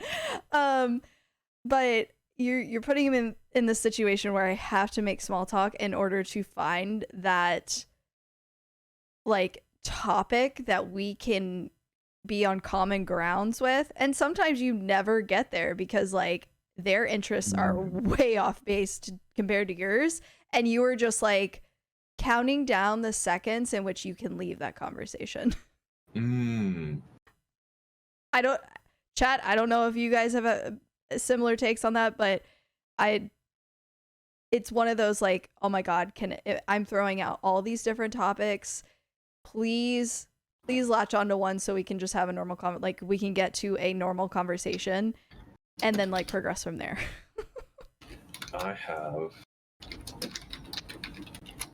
oops, no, that's right.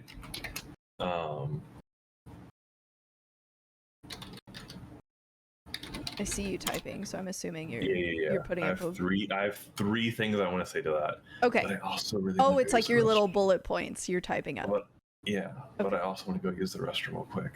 Okay. So I'll be right back. I'll be like 1 minute. Okay. Thank you. You're welcome. Oh my goodness. Well, chat, I hope you guys are having a wonderful Sunday. These are definitely, I mean, we've only covered, I guess, 2 to 3 topics. Two big topics.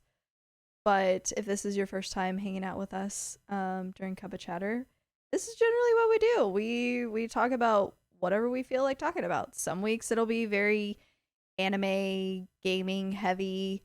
Other times we'll focus on like news related things that's kind of in the space. So like our VTuber chat we had at the first half of this. And then other things is just like I think Barkus introduced me to this guy. If you're interested, he definitely has other takes. Like I said, there's one about introverts versus extroverts. But he interviews different gamers or content creators. But it's Healthy Gamer GG. A lot of his stuff is on YouTube. But I know Barkus threw him my way, and this was one of the first ones. So I'm like, oh, this seems interesting. Why not? So, Dr. K. Do what? Oh, Dr. K. Yeah. I like his stuff. Did you see that you had another one from his that you were interested in? Yeah, it was the introvert extrovert. I figure we can save that for another time. Okay. Yeah. Did you need a restroom break or anything? No, I'm okay at the moment. So yeah, but yeah, you want to talk about your points? Yes. Okay. So I want to talk about one experience. The third thing. I want to talk about one because you're talking about you meet new people. Mm-hmm. You don't really know them. You're not in a small talk. Mm-hmm. And then kind of through the process of meeting for that first time, you're just like already kind of just. You don't find anything to connect with. You don't find anything to vibe with, and you're just like, I don't like the small talk. I'm not this interested in the person. I don't feel like we're going to be a good match. I don't really want to be wasting any more of my social battery, of my limited social energy here anymore. Very relatable. One interesting, I'm going to kind of call it a phenomenon. Okay. One interesting phenomenon that I've gone through a couple of times now, Mm-hmm. not quite in this space, is some collabs that I've had. Okay. I have met people that I either pseudo know or don't really know at all, Mm-hmm. and we had a lot of things on paper in common, and we would go and we would plan a collab, and we would do that, and we would hang out, and we would talk about all these things that we have in common, Mm-hmm. and then really never talk afterward. Okay. That's when the phenomenal part. We really never talk afterward, and it's not that they didn't leave a bad impression. Yeah. I didn't dislike them at all. We had things in common. We got along just fine. Yeah. But then we just never reach out to each other again, and Okay. it's really weird. And it's happened to me like at least 3 times. Okay.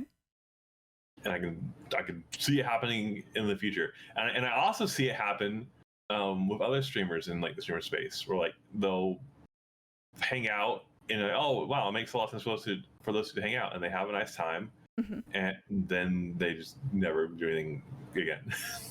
It's like, that's kind of weird. And I'm like, it is kind of weird, and I've seen it and Yeah. I've experienced it. Yeah. And like with these collabs, I'm guessing it's a much larger group setting. Mm-mm. No? Oh, okay. One-on-one. Oh, okay. One-on-one. Which just makes it weirder. Yeah, because I was gonna say like group setting, it's like, okay, yeah, you can vibe with these people, but if you're not the one like the organizer of like the herd of kittens in a lot of cases, you know, it makes sense if you kind of like, oh, in passing, you know, no issues, nothing like that, but like otherwise in your day-to-day, you're not generally in each other's like space or like circle. You haven't had other opportunities to interact with them, then I can understand it. But I guess like, do you have more around this whole like one-on-one situation? Like the collabs. Did you have more thoughts on that? No, it's just been an observation. It's just like kind of a phenomenon, and there's definitely like a worry on my side of like, man, I hope like they don't feel bad, or they're not enough, or they're not interesting or anything like that. Because like it's not the case. Like they're totally fine, but it's weird that like neither party just has the urge to reach out. If I had to like shot in the dark, take like a really strong guess into it, Mm-hmm. especially being on the more introverted side, I would have to like hard guess like there might just be like a certain like threshold of compatibility. Like once, if you're introverted and you only, you have to pick how much time you spend like folks and how much time you spend out socially, right? Mm-hmm. So then that time starts to get like, that energy starts to get kind of like more like precious and reserved. Yeah. So like the threshold of like who you spend that on like then gets higher. Mm-hmm. So if you just have like a group like I have like a core group of people, right? Mm-hmm. Like bingies.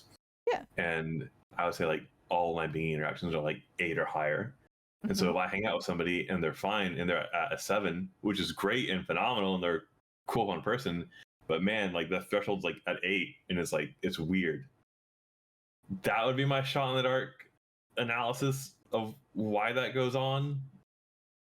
But I really ultimately don't know. And I mean, I would feel bad if that's the case.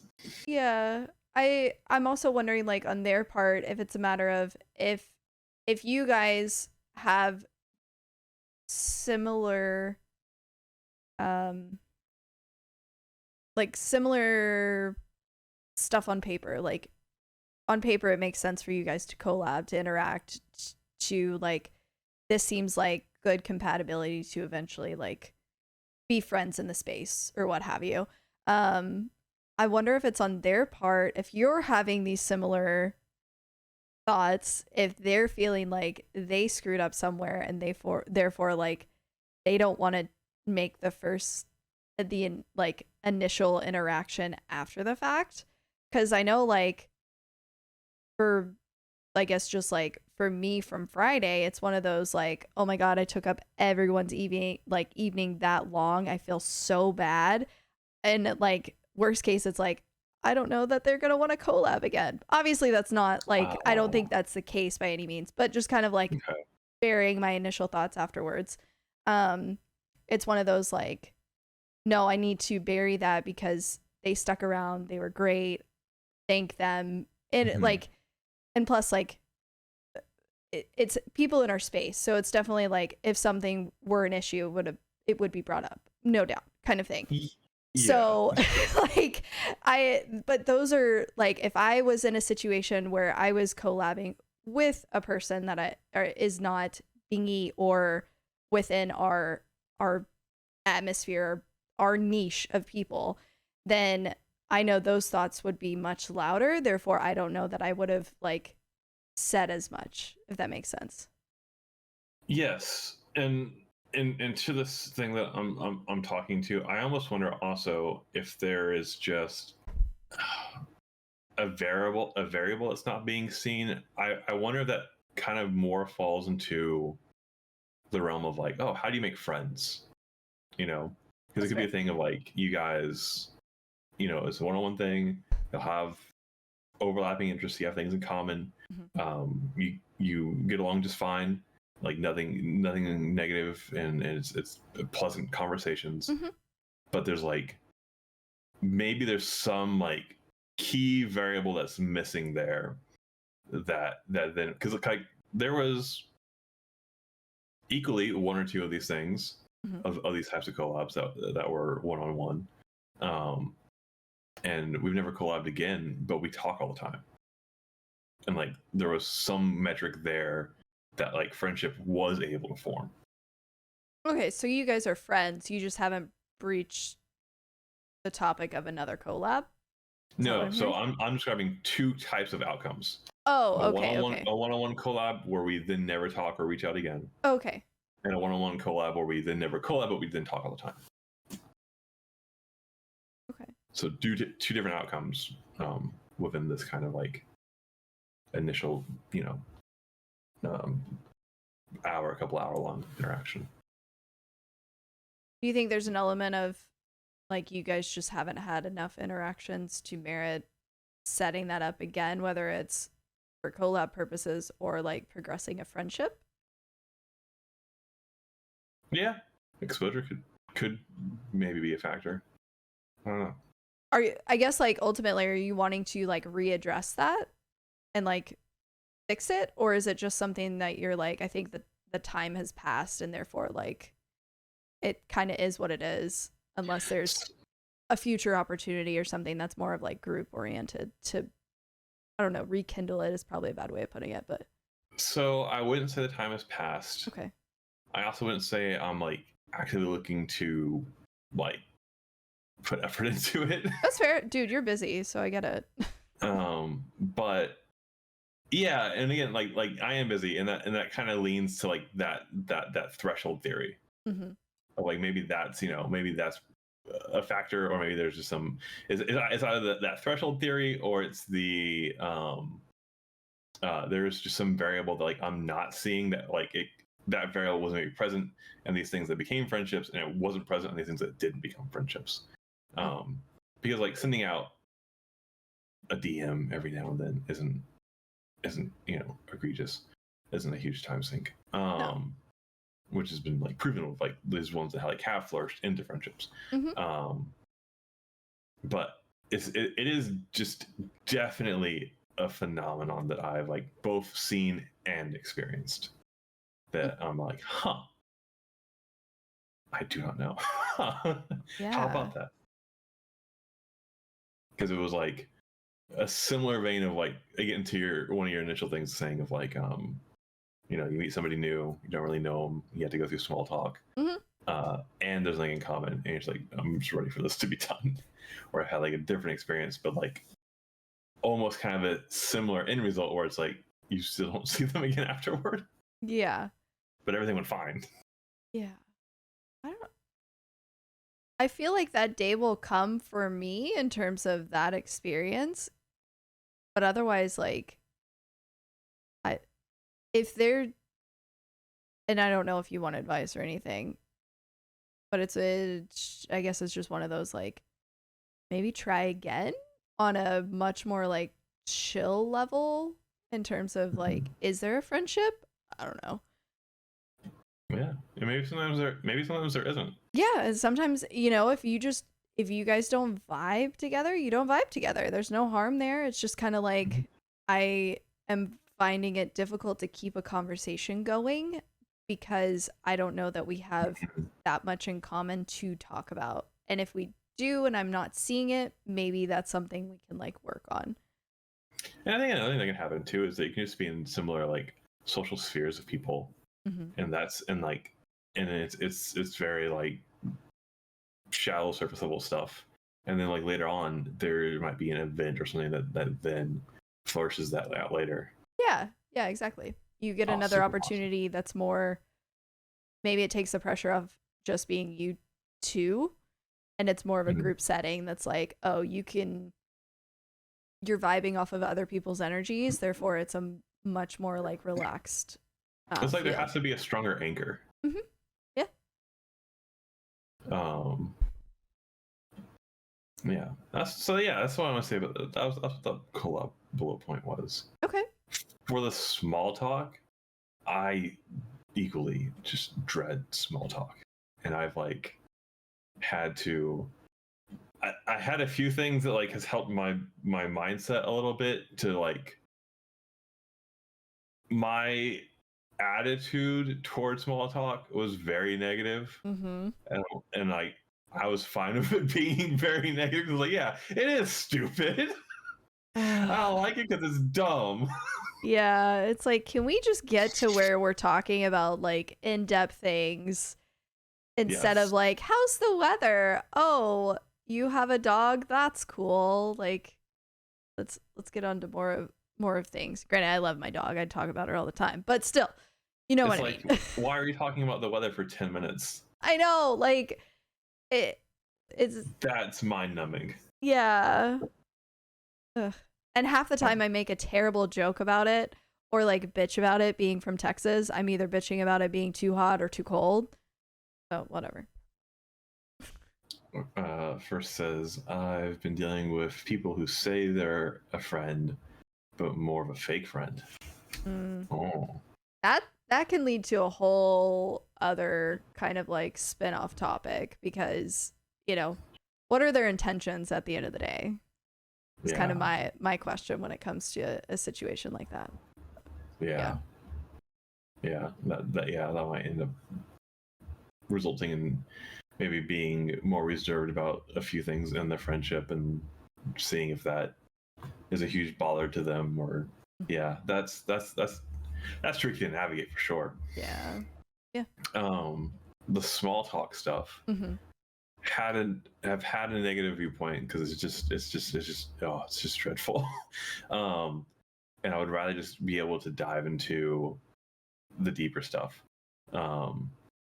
So one thing that's helped I have a more neutral viewpoint of small talk. It used to be quite negative, and I still feel that's a valid viewpoint. But I have a more neutral one, and I think it's because a lot of the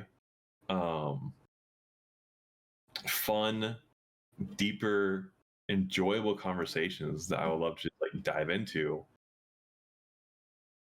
it was kind of pointed out that it's like it's difficult to start a conversation in like start a deep conversation off the bat. Yeah. Either meeting somebody or someone that you don't know super well. That's just really crazy awkward and weird. I think there's like, I wonder if there's who starts a conversation like that meme. Yeah, let me see if there's,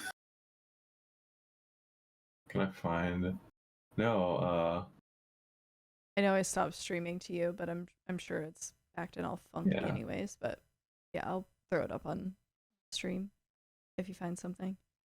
Yeah, it's just like, I know like what goes through my head in terms of like small talk is like, I don't want to piss this person off like immediately by saying the wrong thing. So like, yeah, I'm a bit guarded to the topics that I'm okay talking about, or like I don't want to get off on the right or the wrong foot with a conversation by going immediately to something that is a bit deeper of a conversation than it merits, especially if like you're, I don't know, at a party or like out at a bar or something like that. Like those conversations, don't get me wrong, like those conversations definitely take place with like my friends of random shit that we're just like hypothetically talking about or whatever.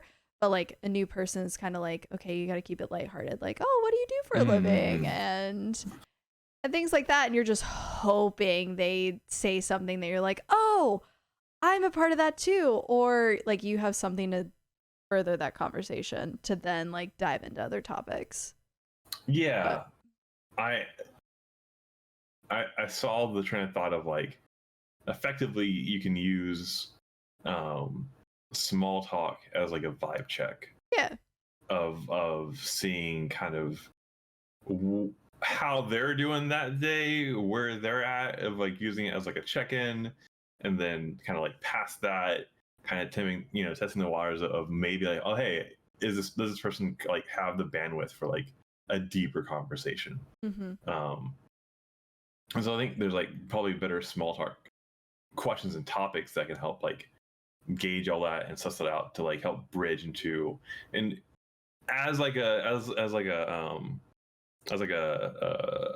switch or like a test to be like, cool, can I have a deep conversation with this person, like yes or no? And you ask them these things, and that will kind of give you, test the water, be like, oh yeah, no, not today. That's gonna be a small talk. They don't have the bandwidth. So then now knowing that, we can kind of find a natural wrap up point, and I will see them maybe next time. And I think approaching small talk that way makes me feel like I'm being crazy more considerate, because like I know what I would like out of a conversation. I would like an interesting, deep conversation. Yeah. Can I facilitate that with this person?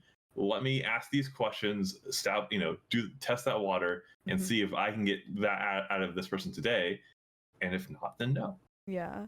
Fine. And if yes, then now I've at least found a more socially acceptable to like get to that point. But I do know that's the goal, and that's what I'm pushing for one way or another, and I'm being considerate in doing so. That's true. So I think viewing small talk as that kind of vehicle, and like maybe just spicing up your small talk questions to help kind of guide it into that kind of stuff, that has landed me in a much more neutral space with small talk. Yeah. And First Drawer made a couple good points here. Like, indeed, it's hard to read via online. It really is, because like you don't get the inflections, and I definitely read into text messages a lot more, especially when I've already picked up on their texting style.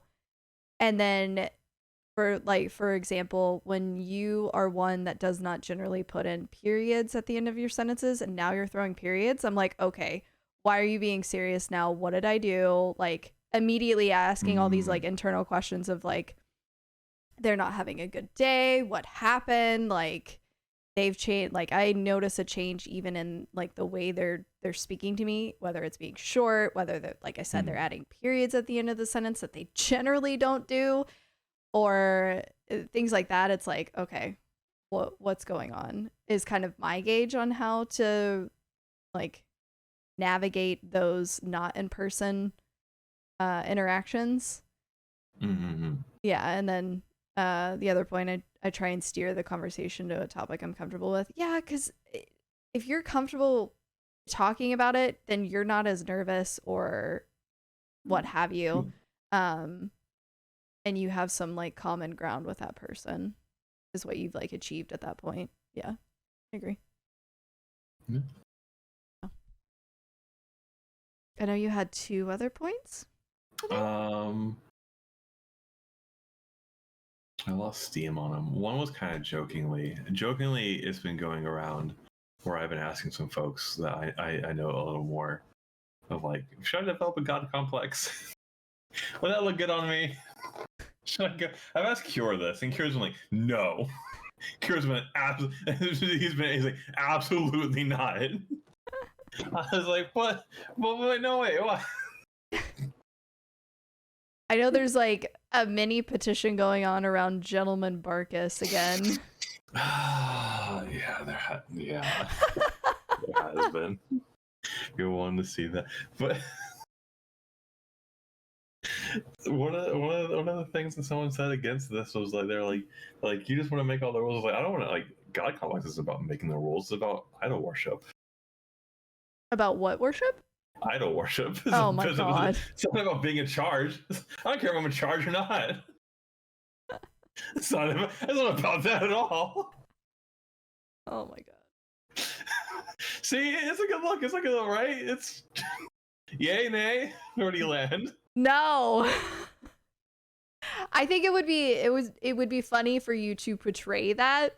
Like, if that is, if you had a goal around that, if you were just like, no, I want to try this out in terms of what it's like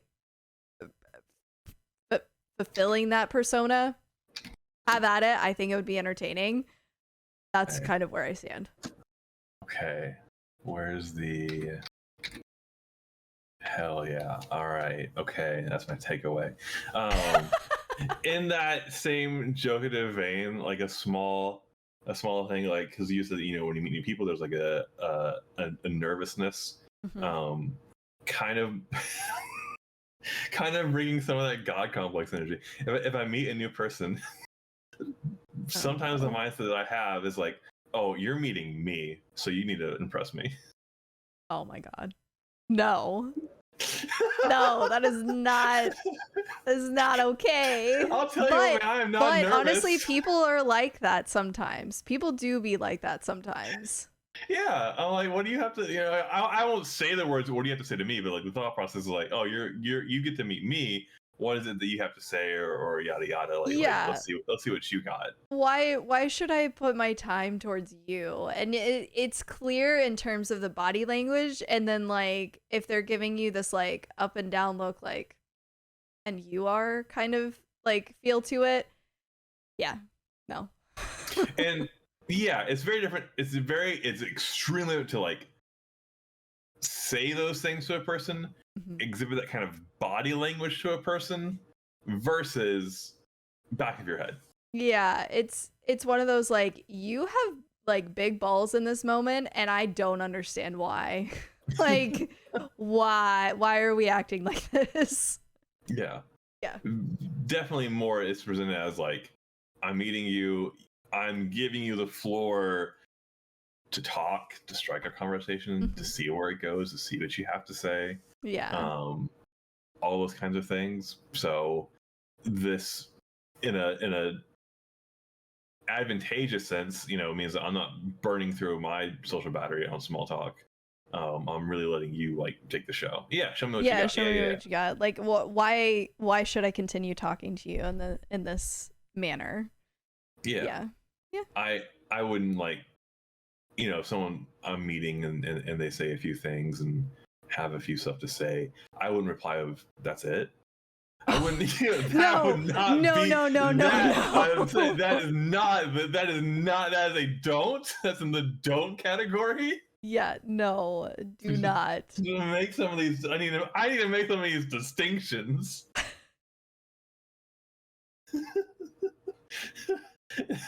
and then I throw in a follow-up question. What's your relationship like with your father? Oh God, yeah. If you wanna potentially unlock something, whatever it is, that can be a loaded question. Yeah, and there's also like there's so many, like, it gets very niche and nuanced because there's so many things of you know, you can have a response or you can say a thing. There's a difference between, I put this in a don't category. A don't category would be like, I don't watch sports.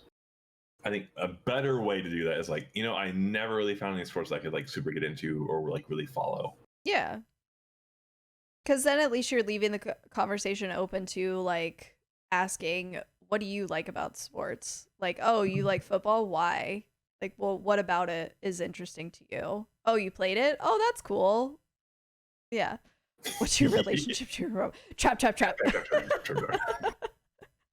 I love the trap. So good.